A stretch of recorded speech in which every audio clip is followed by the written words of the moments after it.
Yep. So Scott Peterson has spent more than 20 years behind bars for the murder of his wife, Laci, and their unborn son. His latest bid to overturn his conviction was denied in April, but as his attorneys prepare another appeal, a new documentary challenges the judge's findings. My objective is to stress test this new science. Highly unlikely that the bodies were anchored in this location. There's so many witnesses who claim to have seen Laci when she was supposed to have already been murdered. So our next guest was one of the investigators in the Laci Peterson case and says he suspected Scott when he first met him. Retired homicide detective Jon Buehler joins us now. Jon, thanks so much for joining the program. I'm so glad that people have this excitement with true crime, but sometimes many of the evidence and conspiracies that they present just don't pass the smell test. I want to take the first theory that they have, which is the defense says that Laci may have interrupted a nearby burglary. Take that on.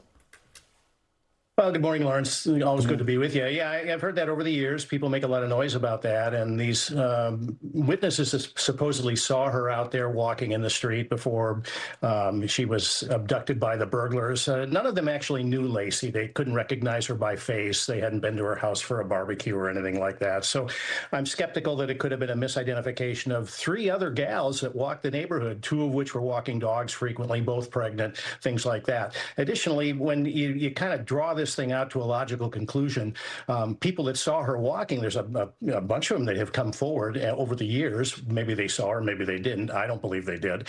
But none of them were there when she was abducted. They didn't hear a dog barking, right. Laci screaming, being thrown into a van. So I'm a little skeptical on that. Plus, the burglars, if they were going to frame Scott for this, why would they weigh her body down? Why would they put it out in the bay to prevent discovery? Why not just leave it right on the beach there by Berkeley Marina, where everybody knew he was? Yeah, some of the 15 reported sightings of Laci with her dog, they say that it was after Scott left his home.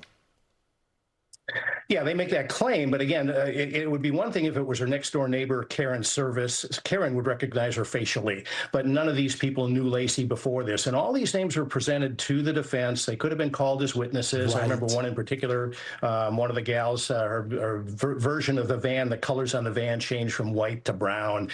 So her reliability as a witness wasn't great enough for the defense to put her on the stand. Yeah, he had a great legal team. We weren't dealing with scrubs here. They would have presented this if it had any merit. There's also new analysis that disputes where Laci entered into the water. What do you make of that?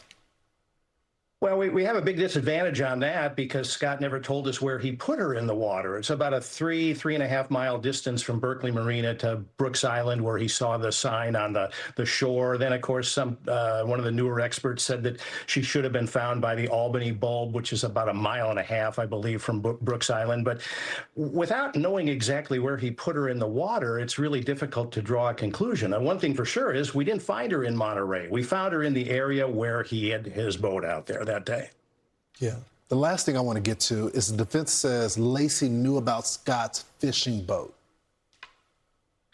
Well, I think that's a pretty wild goose chase, too. I know on the New York Post article, they had said that they found some new notes that she had written indicating knowledge of that. But that flies in the face of the comments from all of Laci's friends and family, especially her mom, that if Scott had bought a boat and Laci knew about it, she would have told everybody. And of course, it kind of flies in the face of masculinity. Everybody that I know that gets a new boat, they can't wait to tell all their friends about it. That's right. You know, the only thing that surprises me about all of this is that you have all these innocent projects, and the purpose of those funds were for people that couldn't afford great counsel, and there's legitimate claims out there. The fact that they're using this fund to help out with this case when this guy had great attorneys makes zero sense. That was not the purpose of these funds.